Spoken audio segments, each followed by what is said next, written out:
I'm Gina Claxton, and I'm here to kick things off. So first, welcome, and I do want to thank again Microsoft, obviously all the Rethink Retail sponsors for hosting what's being dubbed as an evening of innovation. So just to get started, obviously the big word of the show is AI. And we've been thinking about it as if 2023 was a year of experimentation, and 2024 has been the year of adoption, really. This ahead of us is the year of realizing the business value and starting to get the return on all these investments and all these experiments that we've been making. So my experience this week, probably yours too, is a lot of walls are being broken down in terms of collaboration and sharing of ideas. Retailers talking to retailers kind of like never before, just to get those best practices, because this is all about speed. You know, who's gonna understand and learn this and be able to deliver that experience and get that loyalty and wallet share? So it's all about the how. How do you ready your data estate? How do you ready your workforce? What are you doing about security? What are you doing about governance? And how are you making sure technology is an enabler and accelerator, but still managing your risk? So the speakers we have today are really about stories. Stories where you can pick up little nuggets of inspiration and lessons learned from people that are further on the journey. And we're proud to be a part of these projects and these partnerships. So really looking forward to the talks that we have planned for you, and I'll see you back on the stage in a few minutes. Thank you. And while not everyone in the room is formally a part of the advisory council, you're already part of a network that's built to share unparalleled expertise and to help you source new opportunities. Personally, I liken it to being, let's say, a partner in a big consulting firm, where you know when you go into a deal that you have the breadth and the depth to address whatever it is that comes up. You can solve problems. Well, that's really what they're able to do, because today you can actually go in and have this very changed dynamic in the way that you interact with potential consulting engagements. Okay, so let's talk a little bit about how it works. We have the ability to leverage these skill sets of all of these people at any time. So whether you're an expert yourself and you're working with a client, and that's fine, that's your business, and you're doing that, but you can also refer other people in, and either way, you're gonna win. If you don't have a specific expertise your client's looking for, let's be candid, most of us have specialized skills. We can't handle everything that comes at us from a retailer, the retailer might need. Well, you can bring in somebody from this collective with a confidence that they are the real deal. They're true experts.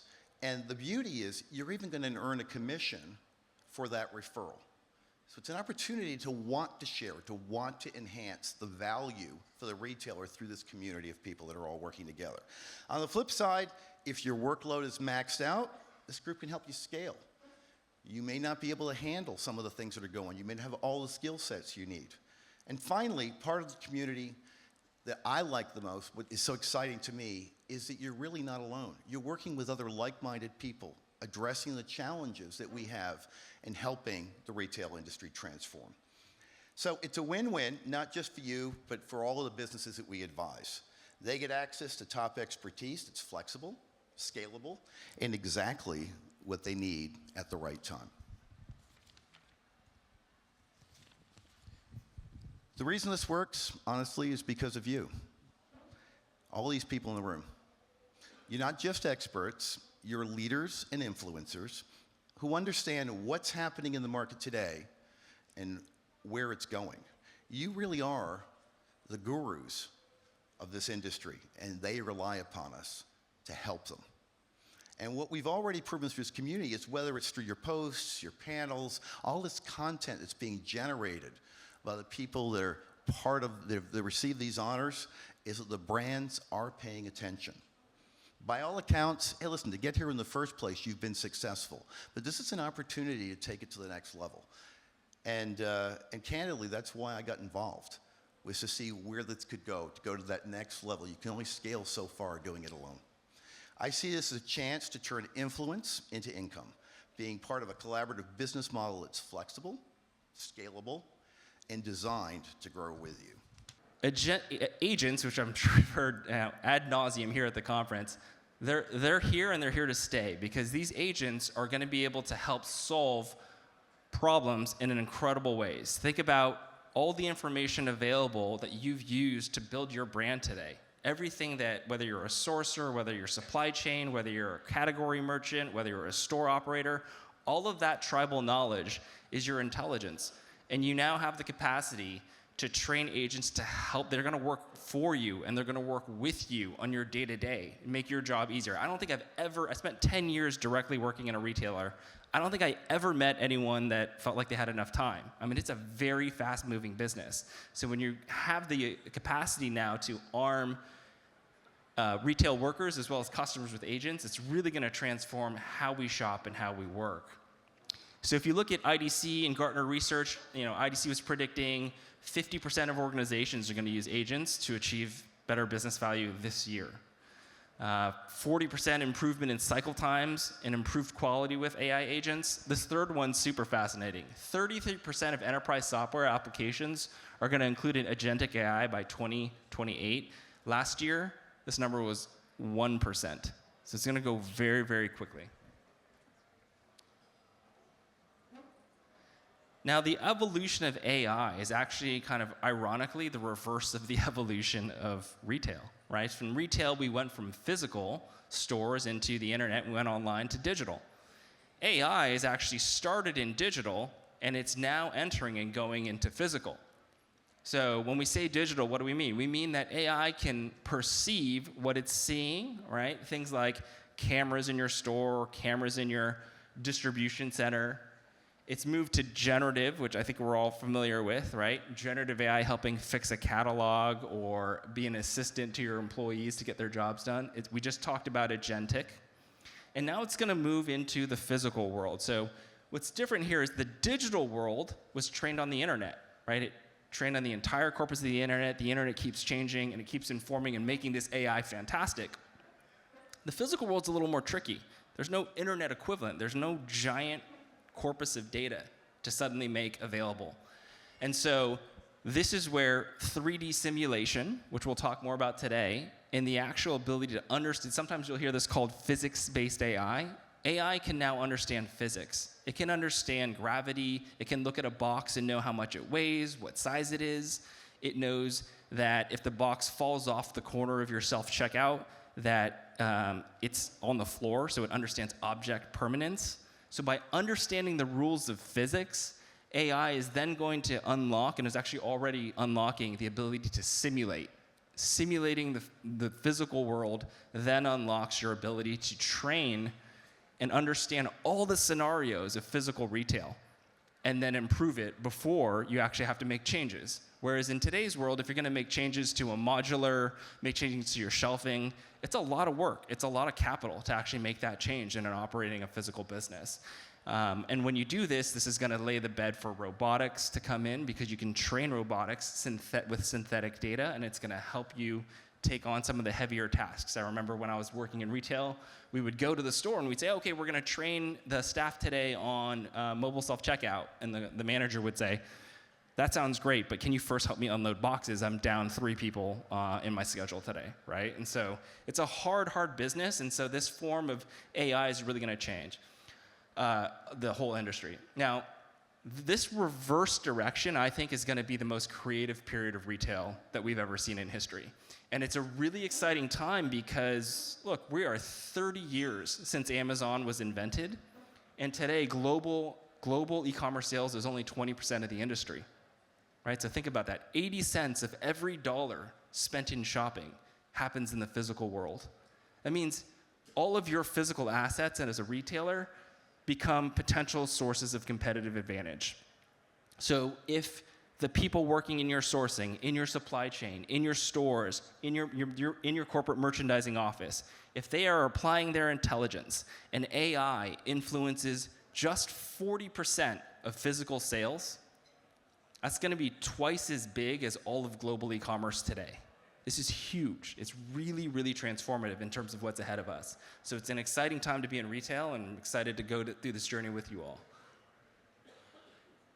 So this is a non-exhaustive, but kind of a view of how are enterprises using this, right? As you go down this continuum. Robots are amazing. We have one on the stage here. But it's important to kind of lay the foundation properly, right? You actually have to start working in AI in a manner that you're putting down the bricks, gathering the data, learning from it, and improving by solving customer problems. It really earns you the right to keep going into the most transformative pieces. On the left, perception AI, we saw a lot of activity with store analytics, self-checkout, loss prevention obviously being a key area of that.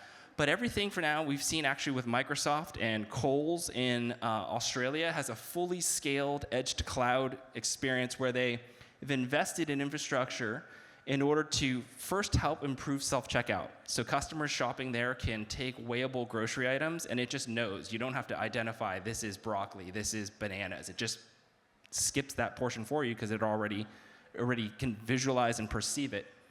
And then they took that great use case and they built upon it. They did queue management, right? So how many times have we been waiting in a store in a line? So at Kohl's in Australia, they ran AI and they realized that if a customer waits longer than, I think it was about 45 seconds in line, they're gonna leave.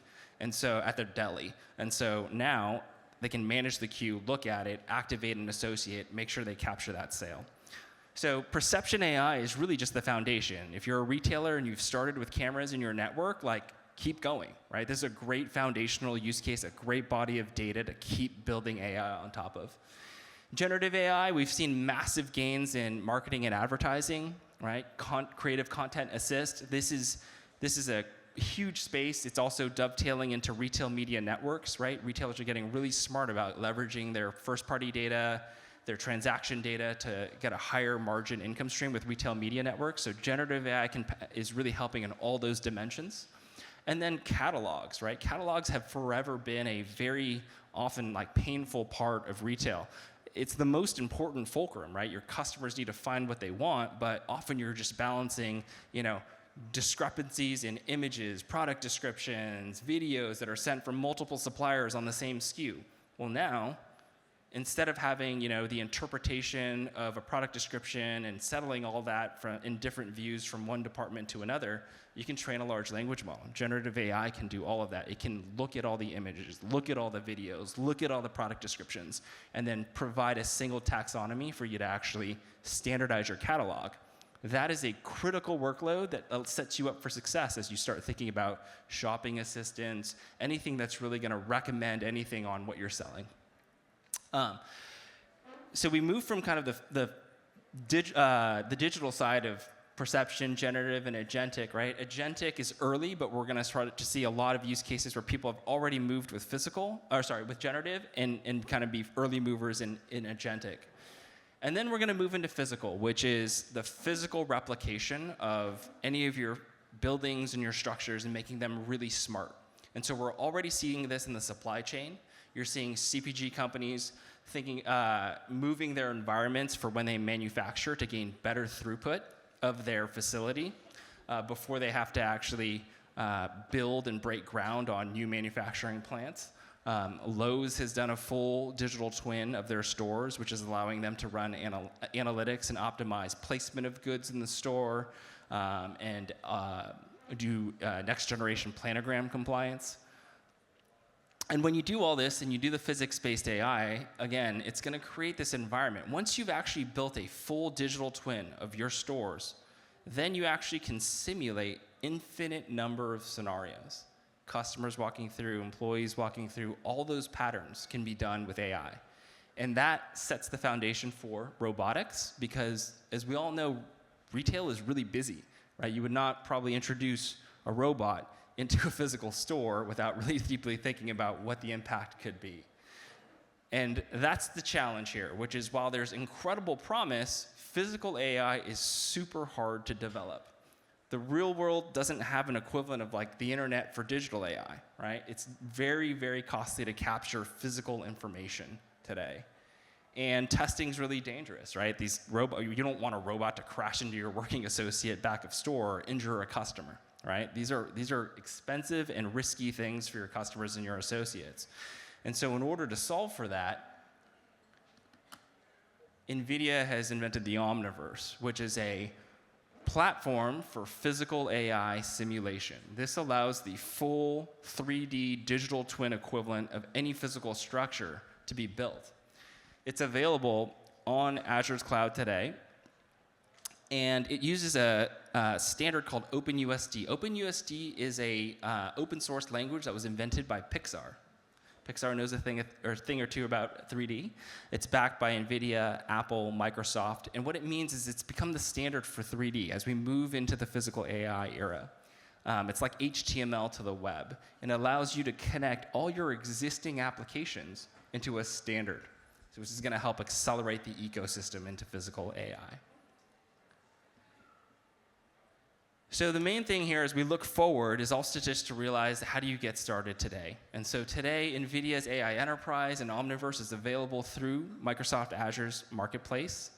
You can get started anything in AI and generative AI by licensing our NVIDIA AI Enterprise, and you can get moving on physical AI with the Omniverse and with the work of and the help of certain partners. Like Accenture's a great partner that has a lot of experience implementing the Omniverse. But I will tell you that, as we look forward into the future, and we're going to end with a great video about something we call McGeough, which is a blueprint for the transformation of industrial buildings with physical AI and the optimization of robots. Really what this is about is how do you get started today? Or how do you improve upon what you've already done today? So it really starts with those foundational pieces of perception, solving, working with the data you have in your cameras, getting started in generative AI, solving more actual real priority pain points that can be measured for your associates and for your customers. And at each step along the way, that's going to build a data foundation and an organizational learning for you to take on this big transition that we're going to go on from digital to physical. So you said the time is now. So right now, at this moment in your journey with AI, what are you seeing as the biggest opportunities from a business value perspective? Probably the biggest value perspective is consistency. And what we mean by that is a level of knowledge augmentation within the organization. It's very hard. Everybody says, hey, what are you doing with AI? What do you mean by that? What area of the business are you focusing on? Are we modeling warehouse simulation, or are we worried about customer service? Are we worried about messaging to our customer through our marketing channels? What areas are we looking at? So the first and foremost thing that we want to do is to make sure we augment knowledge in our enterprise in ways that's very consistent with our core values. So Copilot, Azure, our Office 365 suite all provide that capability right out of the box. So it's one of those things where you got to try it. You just got to get into it. You got to try it, ask a couple of questions, get a couple answers, try again. And you have to build up that muscle memory. So it is now. It's something that we use day in and day out as something that we closely measure. Yeah, so obviously to be able to do that, you need a culture that fosters experimentation and balanced risk and innovation. And that's been in your company's DNA forever. Since your founder, Jim McCann, he was talking earlier about it. He spent his last $10,000 in the 70s on a flower shop, and the rest is history. But in this moment, why is that so important, that culture of innovation and willingness to take risks, and how do you foster that? How do you make sure it becomes a best practice? It's a wonderful question, and it's actually not an easy answer. You get to a point where you understand technology, you start to look at the different classifications of assets that we have. And so from a culture standpoint, innovation standpoint, we want to be where our customers are. Our customers are the most important thing to us. Without them, we don't have a business. And so if they're pivoting because there's some new technology, we need to be right there with them. So it's important to us that we see what's going on and understand that. We've gone through 6 generations of chatbots. We have talked about conversational commerce for almost 8 years at this point. And we're kind of happy Microsoft has caught up with us. Our Generation 7 is going to be more of a Microsoft Copilot-based platform than our separate individual chats. So When you converse with us on chat right now, Generation 6 is a large language model implementation. It's hosted within the Azure environment. And as we continue to go forward on the retail journey, we wanted to make sure that we sort of push the envelope on how to engage with our customers, continue that conversation, and Copilot's a big piece of that. Launching Dynamics back in October for customer care platform, we took a major step forward as far as what our capabilities and our potential are in servicing our customers. And with the partnership with Microsoft, some of the intuitive things that we're going to be doing here in the next couple of months are just really super exciting. But you have to try. You got to be curious. You got to try it. Some things are going to work, some things don't. The things that do work, you want to keep pushing along, make those incremental investments. Nothing has to be a large decision. It just has to be a decision. So start small, make sure you're comfortable, and keep pushing forward. So I think Ernie said before that it's never just about the technology, right? And the thing about AI is that it's often being feared from as potentially replacing some of the employees. Maybe Barry, if you can comment on how you're seeing AI enhancing associates' work instead of replacing them. Yeah, that's a huge question. And with the people that are doing innovation, we're thinking about the future of work. We're thinking about what that means. I've shared this before, but there's a really interesting Harvard Business report that came out in September, and they had 570 executives and researchers talk about what they thought the future of work was.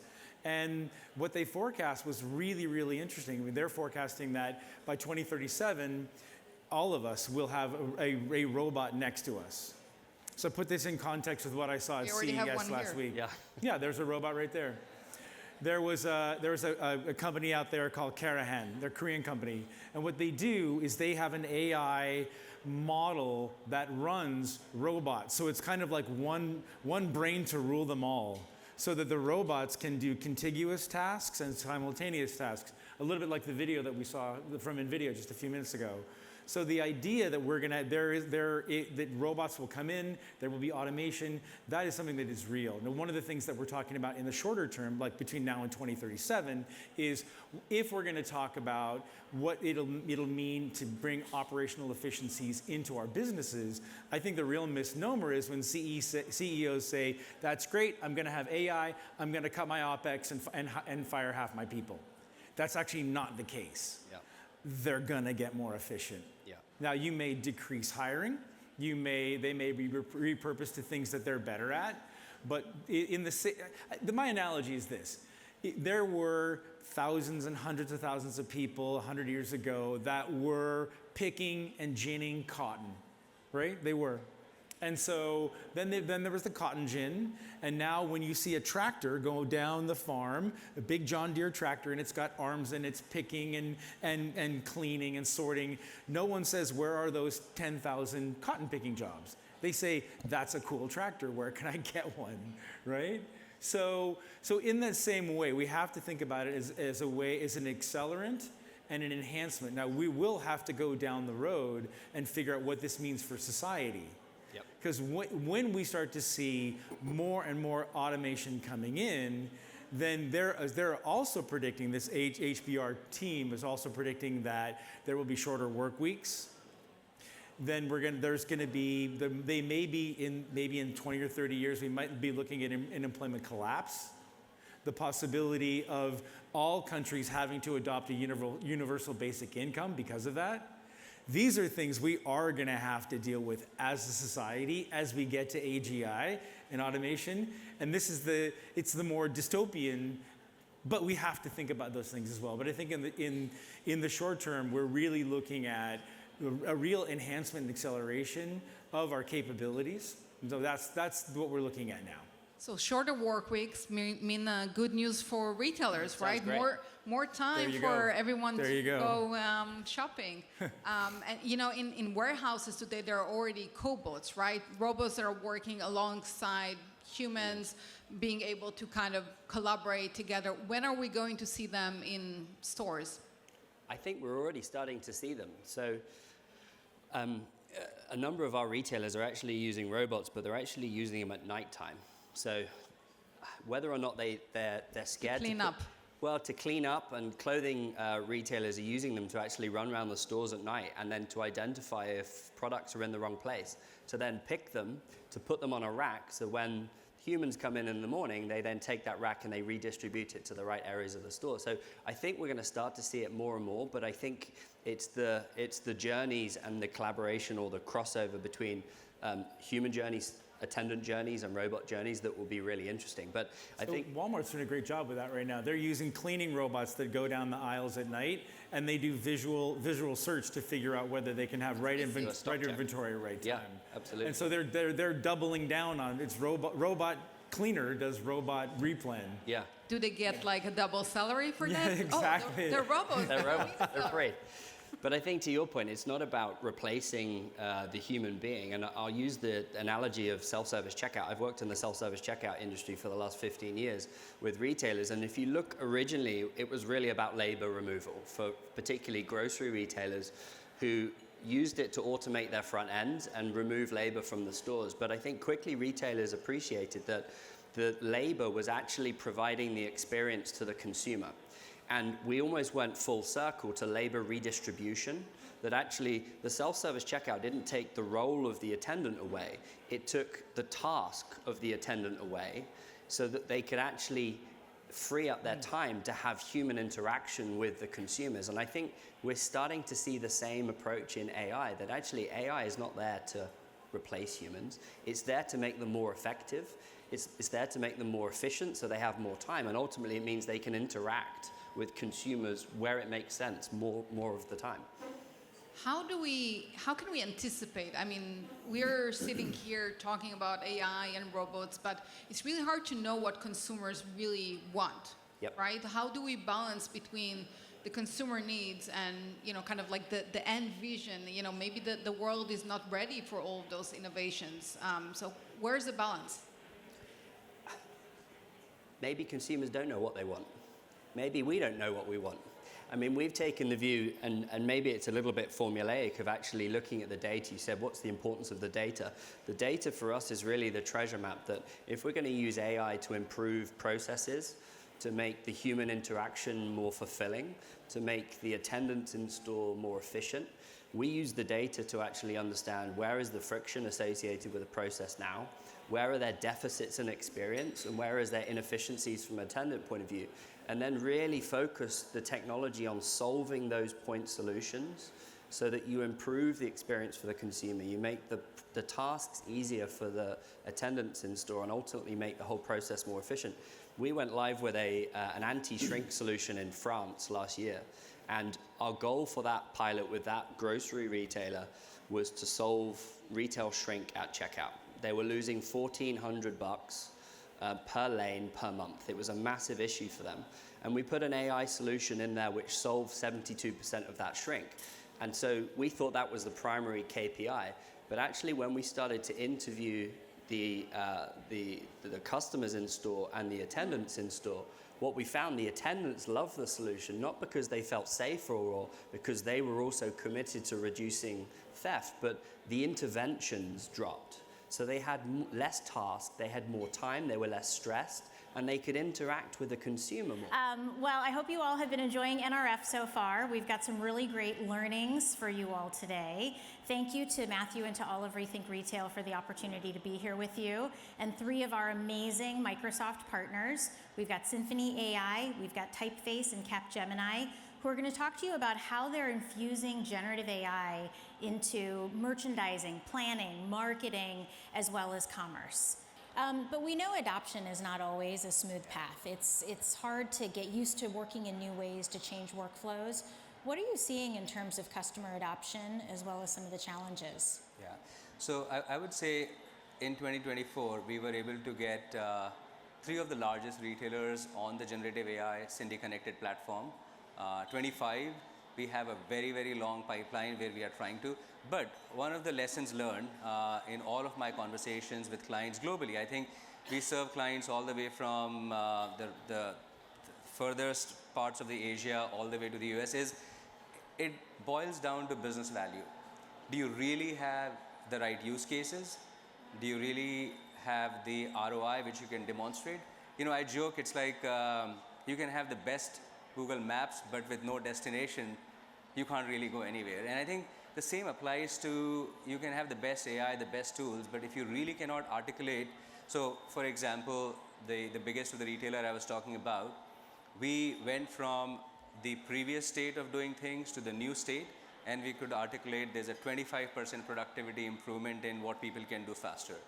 When we started building a new demand forecasting tool using the agentic architecture, and also a lot of customer-centric insights, because forecasting always was done on time series data or wasn't really incorporating a lot of Back customer. of house. Yeah. Exactly. So we realized there's a 3 to 4% increase in the forecasting accuracy, which can translate into almost billions of dollars if you actually look at it from a yearly basis. So business value is the most important thing, which is what happens. We get to ask by a client, prove it, run scenarios, do A/B testing before and after. And I think that becomes really, really important for us to demonstrate, and then the adoption actually comes.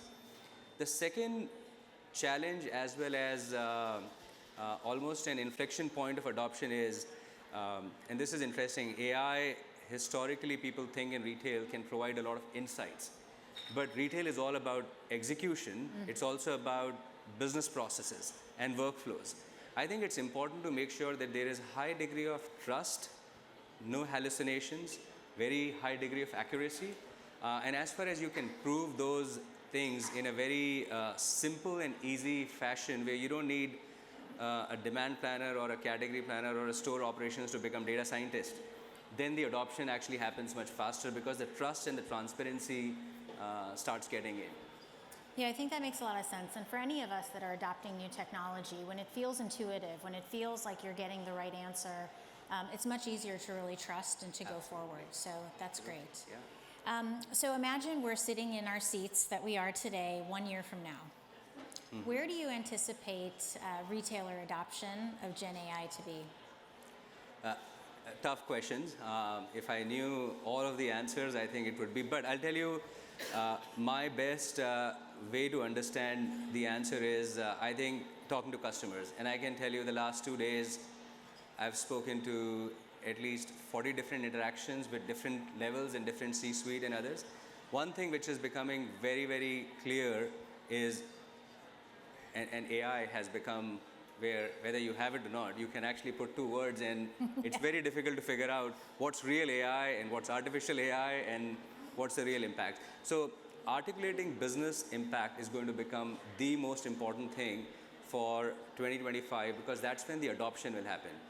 But I believe from a technology standpoint and from business value, there will be explosion of agents, more and more agents which can automate the lowest complexity of work which humans were doing in whether it's merchandising or in supply chain or in store. That actually will get automated, and the level of automation will move up in the complexity. I do not think we are at the mid to high level of complex tasks to be automated via agents yet, but I do see the low level complexity, I call it the level 3 complexity with agentic architecture, has to get automated. I also believe there is a lot of work on infrastructure on generative AI which has happened. We heard from NVIDIA. We call about Moore's law, and I was reading somewhere that all of the infrastructure is actually breaking Moore's law. So the shift is going to happen on applications. And applications have to become very narrow, very specific, and very easy to use, where AI, generative AI, the buzzwords and predictive AI, they almost have to go in the back, and the normal human beings who were doing the task can actually do it at a faster efficiency and faster pace. So the apps are going to evolve. And third, I believe, we get a lot of time questions being asked, is my data safe? Are you going to learn from my models? Yeah. Are you going to share my models with my competition? How do you prove all of those. So I think that trust, transparency, and ethics are going to become more important, and especially from a consumer standpoint, how do you make sure that the consumer's information, the consumer's privacy, the consumer's habits are not getting transferred when you're trying to do it. So a lot of responsible AI and proving it with hard KPIs and facts are going to become very, very important for real adoption. Yeah. That's what I feel. It's so true. And I think one of the things we're seeing too is these generative AI capabilities are solving kind of age-old problems that have existed. We've always wanted to create more content. We've always wanted it to be more personalized. And now we really can. So rather than it kind of be a problem looking for a solution, looking for a problem, Yeah. I got that right this time, we're really seeing it kind of solve some age-old problems in the organization. You know, one of the other things I often think about is as we have these new technologies, and you guys are integrated into Dynamics, which is very We are integrated awesome. into Dynamics. Yeah, Teams, using yep. Azure Exactly. OpenAI. So we love that you're embracing this new technology. But as technology providers, we often have to almost like overperform with our customers. That we've got to be the ones really teaching them the capabilities, helping them reimagine the workflows, really kind of implement these first top-notch implementations. What are you seeing with customers? Are you guys really leaning in with them on these early adopters?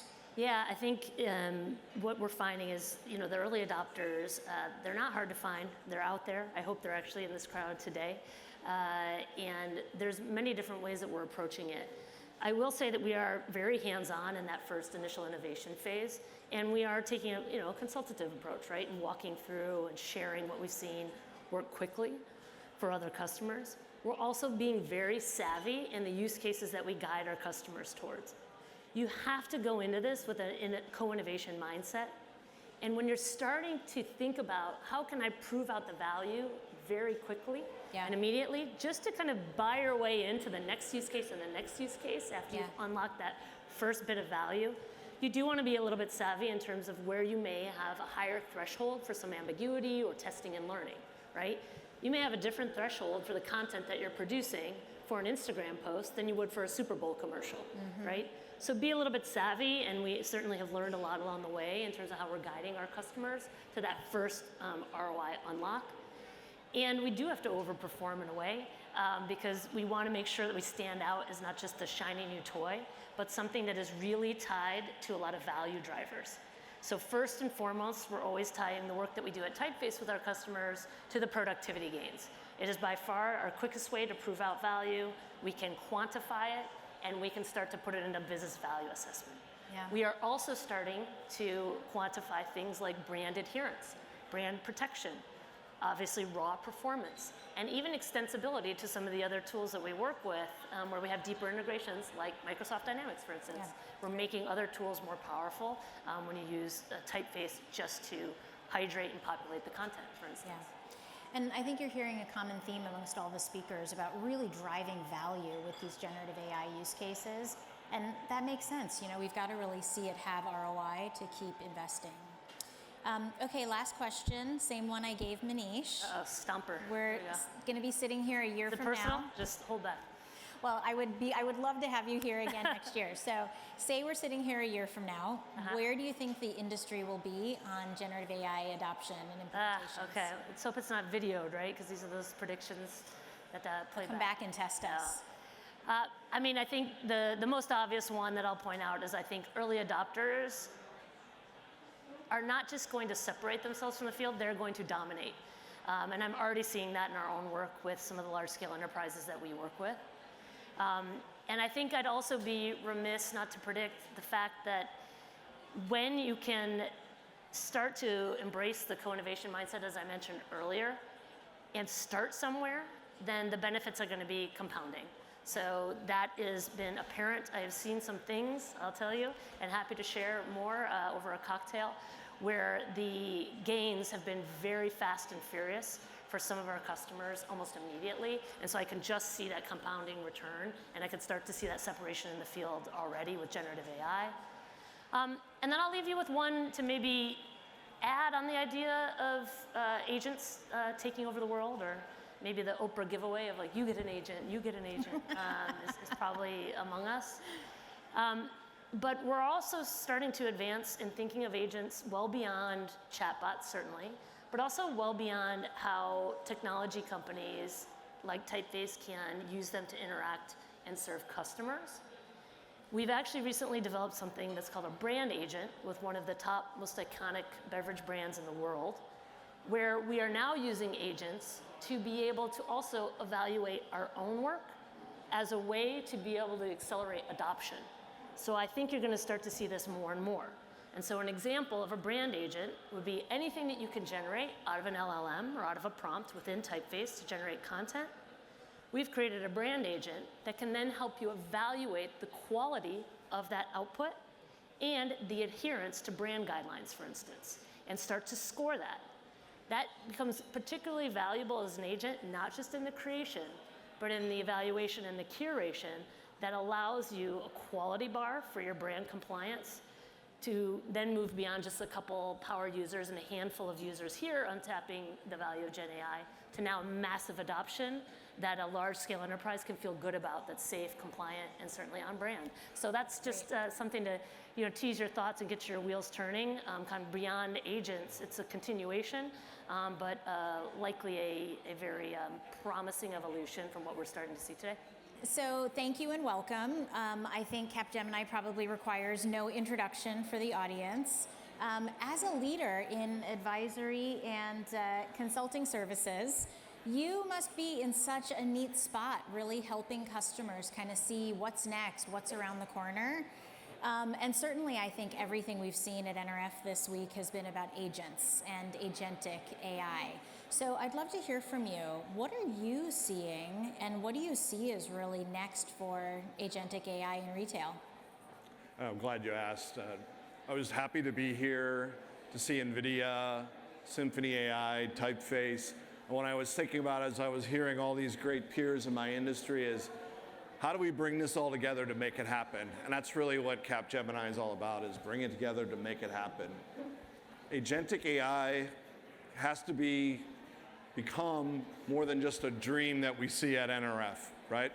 We have to think about it in terms of outcomes, not just queries anymore. Yeah. And we go from an assistant that's more of a passive query to really thinking about agentic AI as something that you're giving a goal to, that you're delivering an outcome, that you're giving another entity essentially the control to take direction and to reason and to drive toward an outcome. Designing that is going to be hard work. Building is going to be hard work, and it's more than just the technology. It's bringing all the capabilities together to make it successful.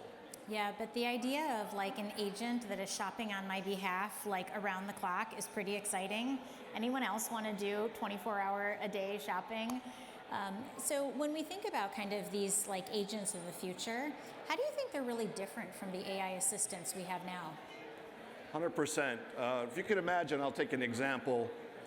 As you said, a personal shopper. Someone that's, you say, hey, I need these items, what are the best items? Give me the best apples, what have you, from a grocery store, versus I'm catering this event on Friday. I'm going to have 20 people. Some of the people will be gluten-free. Can you shop for me, identify the recipes, put together the shopping list, purchase on my behalf, finding the best deals, and then ensure it's delivered in time for the event? That's what we're talking about here, your personal caterer, as you were asking for. And we can see this the same way with retailers. They're team members in the stores, in the warehouse, in the corporate offices. You can imagine in the warehouse talking about essentially seeing when stores need to reorder and deliver product, and then identifying that product that has to be brought in to ensure that you're delivering on the promotions in the right markets and optimizing the profit, sales, sentiment, whatever the outcome you're giving that agent. So designing for those outcomes will be the key in building agents that actually work. Yeah, it's really interesting when you think about these agents that have to work on all of our behalfs. We heard from Manish and from Bridget on how agents are really changing workflows for merchandisers and for marketers. And in a way, this is almost changing the workflow for shoppers. And so when you think about what does a shopper or consumer have to do to really take advantage of this technology, what do you see happening? Yeah. Well, the number one thing shoppers will have to do is trust. You're giving up a little bit of control. I'll give the example almost of when goods start to become commoditized, you buy them in bulk. Maybe in some cases you start to lose maybe affinity to a particular brand. You just want that tissue paper, you want that toilet paper, what have you. When we're talking about agents, agentic AI and the promise of that, there will be a little bit releasing of control of the shopper. Yeah. Right? I want to cater this outcome in our example, but I'm not necessarily dictating the exact recipes or the exact side dishes that might be at that event. This sounds like when I let my husband go grocery shopping. You never know what you're going to get back. But you know, what is really interesting is you're talking about this and kind of this new world of autonomous action. It sounds like there could be a lot of new processes that are developed, kind of ecosystems that come about, different ways of working. What do you really see as the possibility here? Well, first off, you're going to have obviously an increase in productivity, and I think that's been discussed here. There's opportunities for team members in the stores, in the warehouses, to enable their tasks every day, to get them done, completed faster, and to be more effective in the job they have. This will also allow them to take on more responsibility and to drive better performance in the store. Maybe things that we never thought of they could do before we can do from the store, taking advantage of new marketing channels. I think the opportunities are endless in terms of retail, in terms of being able to serve consumers, enable those experiences, and really differentiate for retailers in that experience in the store. Yeah, and what I love is the opportunity with these agents working on your behalf, how to really bring kind of back of house and front of house together in a way that I think we've probably not been able to do very well when we've had siloed departments that rely on kind of human collaboration to bring those things together. Yeah, 100%. I think you can see it in the power of having that product cockpit, if you will, in the corporate office, understanding what are the things that are selling very well and in which markets, and then ensuring the warehouses are able to pick that up. The autonomous agents understand what products are moving and where, and then the stores themselves being able to reorder and not wait for when you notice that they're not on the shelf. Yeah, and so Capgemini, you guys have had a lot of announcements recently. You've been making a lot of progress in this space. Yes. Anything you want to share with the group here?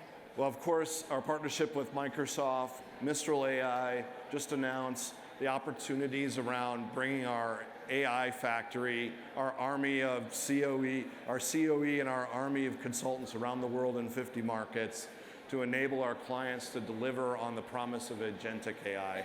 I'll tell you that designing for outcomes is really our mantra, but really delivering for our clients and ensuring that they get that capability that delivers on the business is the most important thing. Agentic AI can deliver on that promise when designed correctly. Yeah, you know, this whole conversation around kind of really creating value, I was hearkening back to before the first iPhone when phones were really tiny. And would any of us have thought we would be carrying these giant phones around? But now, of course, that phone has so much value for us. Our entire lives are on it. So that's really driving us to adopt. So that's great. So last question for you as well, same one I asked the others. Imagine we're sitting here a year from now. Where do you think the industry will be on adopting generative AI? Well, what will be interesting is that agentic AI won't be unique to retail. We'll see it in automotive, we'll see it in hospitality, we'll see it in healthcare, and that will become part of the ecosystem.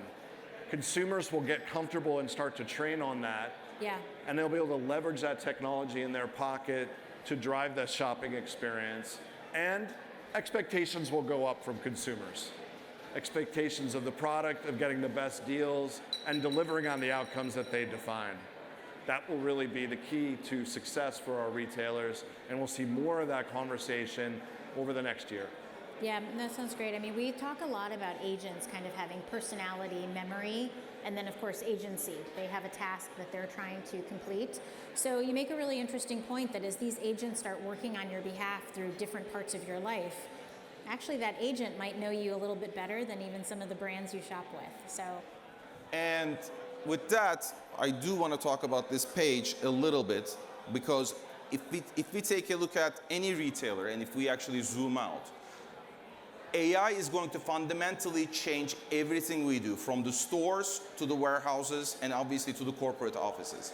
On the very left-hand side, I gave examples of how you can work with the consumers, with the shoppers in a distinct way. But at the end of the day, AI-driven commercial engines, which we talked a little bit about the SymphonyAI as an example, is going to be it, where we can actually bring in the demand that we see on a recurring basis. We can overlay the markdowns and the promotions to the degree possible. We can talk about the external uncontrollable factors all in one equation at the end of the day to drive the behaviors of the enterprise.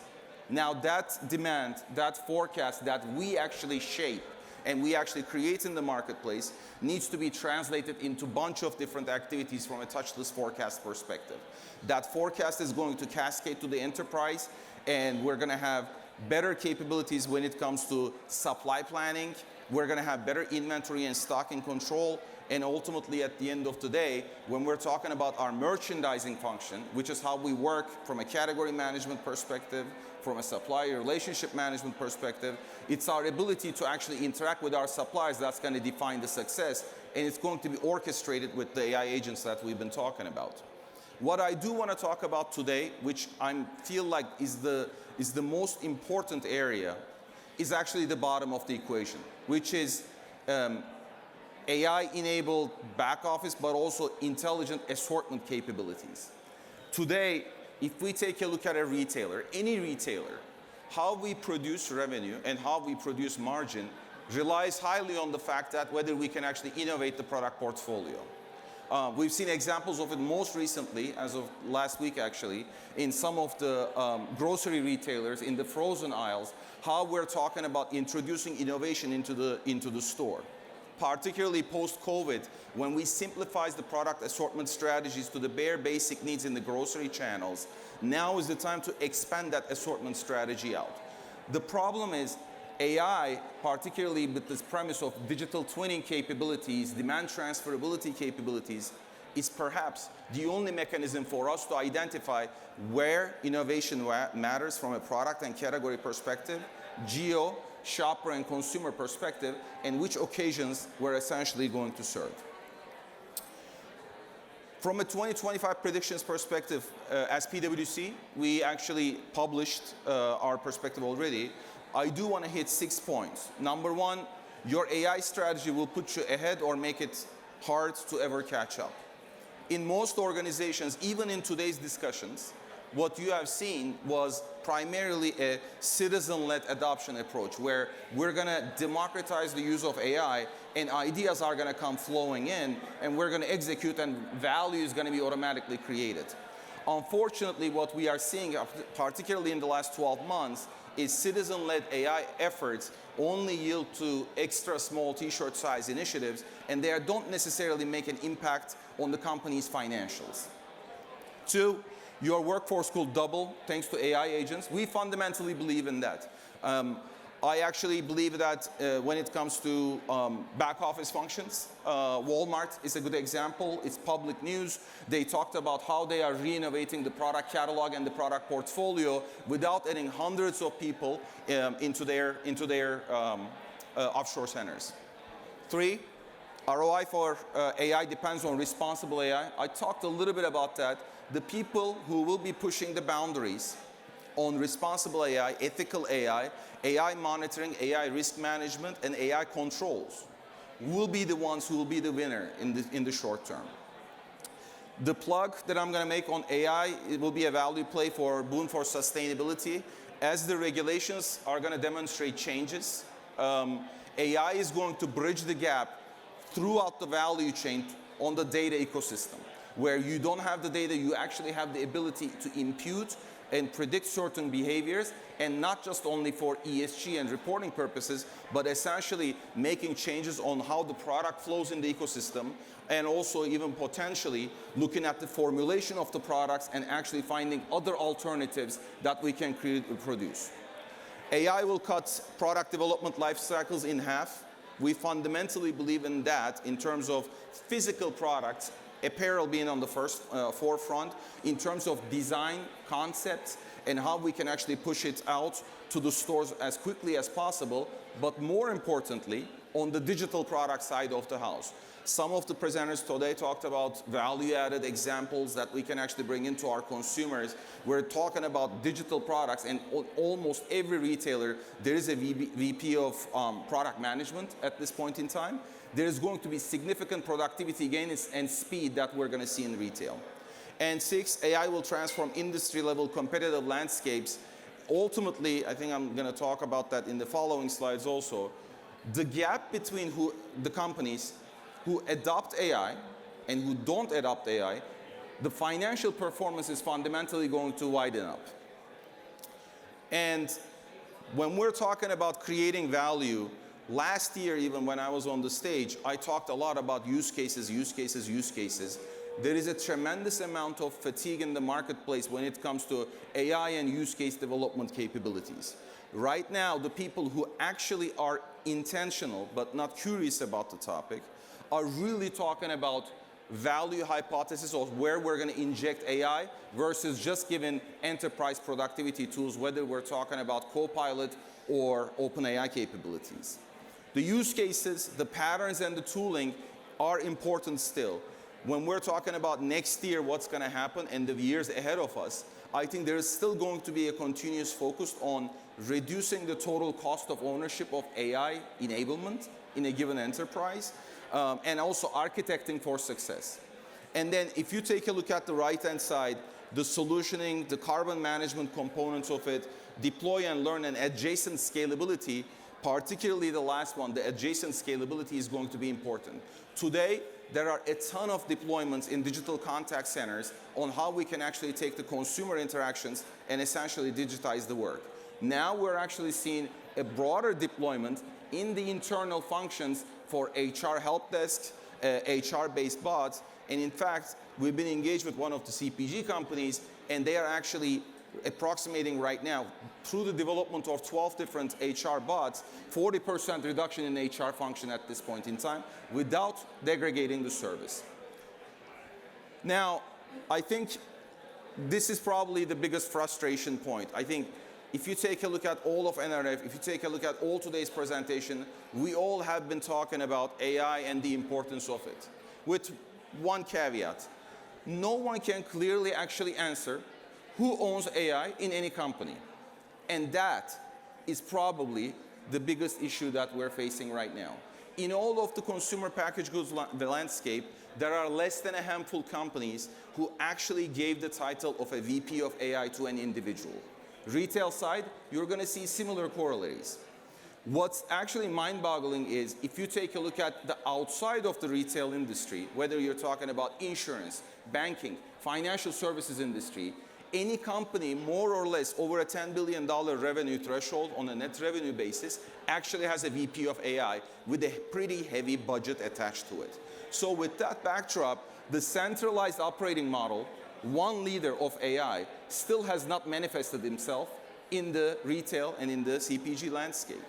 Where, on the contrary to that, most people are trying to adopt a federated operating model or the hybrid operating model, where we still think that by giving AI to everyone, we're actually going to do value realization. And that probably has been the biggest frustration in the last 12 months that any company has seen, any CFO has seen. With that, most people also, the second flaw I just want to talk about, they are concerned about the cost of the first few use cases that you actually deploy. In most cases, where you make the investment, the second and the third and the fourth, you see the gradual decline of the incremental AI capability deployment in the enterprise. The initial hurdle of actually making an investment into AI has not really been too easy for most retailers to justify. But if we take a look at, and promise this is my last slide, if we take a look at the choices that you have as a company, and you serve your customers and your shareholders, AI journey is going to come into 4 buckets. Number one, you're actually going to say, I will deploy Copilot, I will deploy GitHub Copilot, or I'll deploy ChatGPT capabilities, and this will be a citizen-led opportunity where anybody can do AI in the company, anybody can upload. Unfortunately, the things on the left-hand side that you see are more about improving employee experience than getting a return on investment on your AI investments. Number two, embedded vendor AI. There are many retailers when we are actually talking to right now saying, what is your AI strategy? The AI strategy is in conjunction with SAP's product roadmap, Adobe's product roadmap, DocuSign product roadmap, sometimes Microsoft product roadmap. But the AI strategy of any company cannot be just crafted based on the technology platform choices that you have made, just because the releases are free or incremental in dollar value. The third one, the targeted use cases, this is an area where you're going to see an explosion. Digital contact center solutions. There is going to be numerous companies who will be focusing on accounts receivable, accounts payable, resolution, legal analytical capabilities. Contact center, I just talked about that. Intent analytics capabilities, assortment capabilities. There is going to continue to be an explosion of companies who will have pre-trained models and also will be actually deploying the agentic framework to optimize the whole process. And number three is going to be probably something that you're going to have to do. It's not easy. It's not easy because of the fact that most retailers need to keep a pulse on the technology ecosystem of who's an up-and-coming star that I actually need to bet my money on. And number four, scaled AI enablement, which is you're going to pick the biggest and the baddest use cases that you can actually deploy. You're going to put money behind those use cases, and you're actually going to go ahead and activate those use cases, and someone in the enterprise is going to sign up for the ultimately benefits for this thing. How do we continue fueling that future of retail through AI? So the answer that I'm here to talk to you about for the next few minutes is the Retail Cloud Alliance to help fuel that future for retail. Now, the Retail Cloud Alliance is a collaboration between Rethink Retail and Microsoft. We created it to help educate and empower retailers like yourselves to understand how to best use cloud technology and the technologies like AI that are built on top of the cloud. So how do we do that? Well, we do it through educational content like thought leadership videos, reports, webinars, podcasts, monthly newsletters that share insights and experiences, not just from retailers like yourselves, but also across experts from all of the communities that we have access to, like the top retail experts, the top AI leaders community, and the global retail leaders. We also get to share the experiences that the members in the Retail Cloud Alliance are able to share from all of their technology deployments, again, with retailers like yourselves. So across 2024, if you were to ask me, well, what happened with all that content? What did that generate? Who got to see it? What was it about? Well, let me share a little bit about that to you.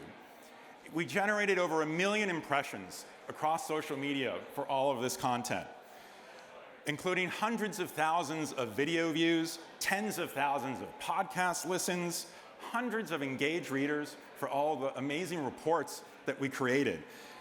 Now, these content pieces all consisted of interviews, discussions. Some of the most highly regarded people in these communities that you may know and have probably engaged with all participated in this content to help deliver that understanding of how to best use cloud technologies and AI.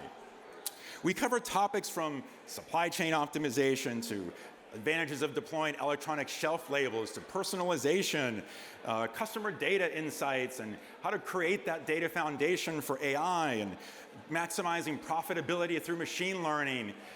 I think you're probably getting the idea of what kind of content we're talking about. So the only message I have for you from this, other than to let you know that the Retail Cloud Alliance is there for your benefit, is to really work together to help continue this conversation throughout 2025 by using the Retail Cloud Alliance. Now, the best part is that you get to participate as well if you're interested. If you'd like to help shape some of this content and help us guide what topics we want to cover, scan the QR code, visit the website, and you'll not only get access to all of that great educational content, but you can find out more about who's in our advisory council, and maybe you'd like to be part of that, and you'd like to join the council and help us shape that information. So please do take a look at it, scan the QR code, and help join the Retail Cloud Alliance so that we can keep this dialogue going throughout the year for everyone's benefit, sharing that knowledge and sharing the learnings so that together we can all leverage the cloud along with AI and make this industry better. We're seeing a lot of AI in retail, which is very interesting, really being used to optimize how operations are running today. We're seeing everything from forecasting, from planning perspective, but also on the backside where it's used to help employees from a training perspective, and also on inventory, like how do we optimize or minimize the amount of inventory that we have, but also we make sure that we get the right assortment and products to the various stores that we want them to go to. So our company is Optimum Retailing. AI has played a big role in our company for the last 2 years. We first started off using image recognition. So how do we validate that the stores have the proper products on place? And also we want to make sure that where they're positioned is the best place for them to be positioned. What we're super excited about this year at the NRF is that we're actually launching what we call Realogram. And this is our AI-driven optimizing tool that allows us to look at the store's inventory and product database and be able to predict what products should go in a particular store. And most importantly, it creates a planogram automatically and a visual merchandising guide for that store. So the aspect of that is it's unique to each store based on the store's customer profile, based on the store's available inventory. So it factors in a lot of variables that, again, guarantee that we can get, A, sell the most products, but also minimizing any inventory or markdowns that are going to be required. The key aspect and what we're seeing and the excitement that we're getting at the show this year about it is that now retailers don't have to do what they do today manually. They can rely on a system that's going to understand their business, put in place the best practices. So what are our objectives as a business? What are the objectives of our buyers or our merchandisers, and how do we deploy that to our stores? And more importantly, communicate to our stores in a way that they can execute accurately, and also that we can see the results in terms of our planning. And the challenge that they often face is, if I have 600 stores, how do I do this individually across our whole band of stores? And we take care of that for them. So, Stacy, we were talking earlier about the challenges that so many retailers are facing, thinking about how their organizations can evolve and use AI, but some of the challenges in planning that from an organizational perspective, as well as the challenges of rolling it out and some of the dangers that they need to be thinking about. What are some of the advice that you are providing to retailers when they ask you, how do we approach this? Yeah, so one, I think about the foundation is, I think of it this way. In your personal life, you don't have a PC that you use and then an AI system that you use. Nobody has that. It's a PC that can do AI.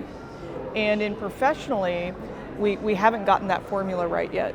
People still have their AI systems, and then they have their operational systems and the things they use to run their business every day. And so what we want to see is those things come together. Just like in your personal life, AI should be in everything that you do. It should be in your phone, it should be on your PC, it should be in your smart devices. And however we define AI for that, right? And I think in business, we need it to be in every operational system that we have. AI needs to be injected into our everyday lives in business. And so when we look at, answering the question of what do you need to do, I like to frame it as advanced automation. It's not as interesting and buzzworthy as everyone would like at the moment, but it's real. Like, that's what we really need to do. We need to be in our operational systems. We need to, and it's not just, automation for improvement. It's automation for taking the tasks that away from a sales associate that gets them more time with the customer. And it's automation that looks at onboarding employees in a better way and getting them up to speed faster. And so when we think about that, it's not about automating out jobs or automating out tasks. It's really about getting people back to the things that are important, which is the customer. And so that's kind of my advice, is like, look at those things that can be automated away from your employees, so that they can go put their attention on the things that actually drive your business. Yeah, absolutely. One of the things I would say, if we were to go back 20 years ago, which I guess you and I are able to do that, there was a pretty big silo between what I would call the IT departments and all the other groups. As we're rolling out AI, how is that changing? Is it that the other business areas, are they charting their own courses? Are the IT groups helping with that? Where are the areas and how do they need to integrate together today? Yeah, so I'm going to use some a terminology from Vicki Cantrell, who's one of my favorite people in the industry. And Vicki likes to talk about how there's two types of CIOs. There's a CIO who grew up in business, and the CIO that kind of came from the tech lane. And so I would say those need to converge. We need to have business savvy CIOs who are also deeply technical. And then when you have that, then, and we need to have that in our AI, constituency as well. And so as you start getting the business injection into these projects, then this stuff sorts itself out. I think we've got people who are kind of on the tech, fully enabled on tech, and we need those people. They're brilliant. We need those people to really understand how what they're doing matters to the business and why it should be prioritized. And then we need the business side to understand the art of the possible. Like, here's what's possible. Like, you're limiting yourself, frankly, in thinking that you can only do what you've done in the past. The tools are way better now. And so I think those things need to converge more than anything. And I do think that it's siloed because everyone's moving so fast and so frenzied on the desire to not be left behind, the desire to not become irrelevant. And so I think everyone needs to, sit down with both groups and figure out, like, what's the art of the possible and what really matters for our business, and get that conversation more solidified.